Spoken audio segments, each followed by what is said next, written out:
Hey, I'm Ellen Knutson, the acting manager for American Democracy Project, and I'm here today with Sandy Pope, who is an associate professor of education and the director of PACE. PACE is the Institute for Public Affairs and Civic Engagement at Salisbury University. And here to talk with you a little bit about what Salisbury is doing to commemorate the semi-quincentennial of the Declaration of Independence. Congrats on saying semi-quincentennial right. That's been one of our challenges when we've been advertising this program.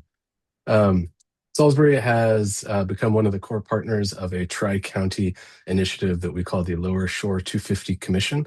This is a subset of the Maryland 250 Commission. And I'm here today because our flagship program, Voices 250, has recently launched. We are collecting 250 oral histories from people across our three counties.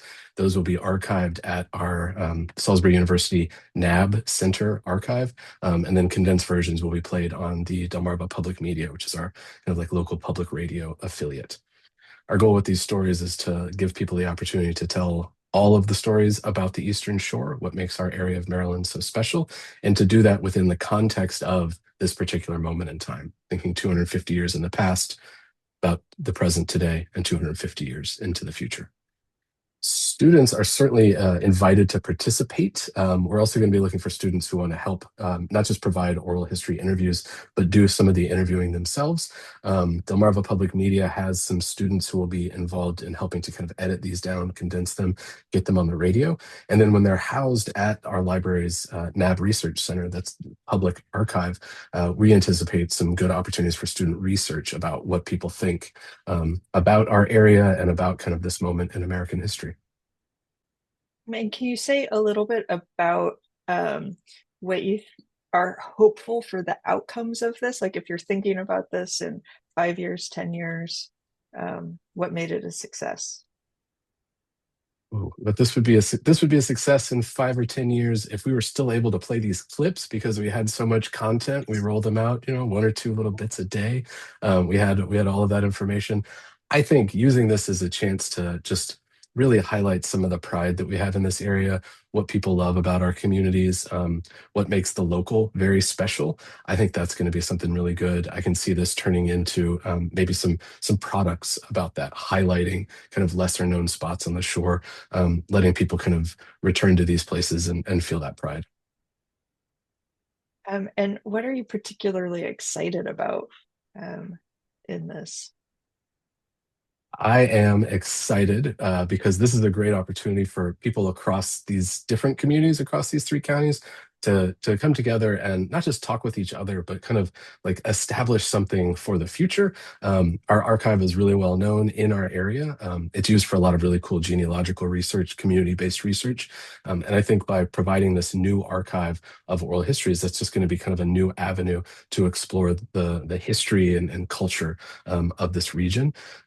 I think I'm also really excited because we've gotten a lot of positive responses from people who maybe haven't had their stories captured in this way before. So I think there's a lot of enthusiasm from some groups that are not otherwise affiliated with the university for participating in this.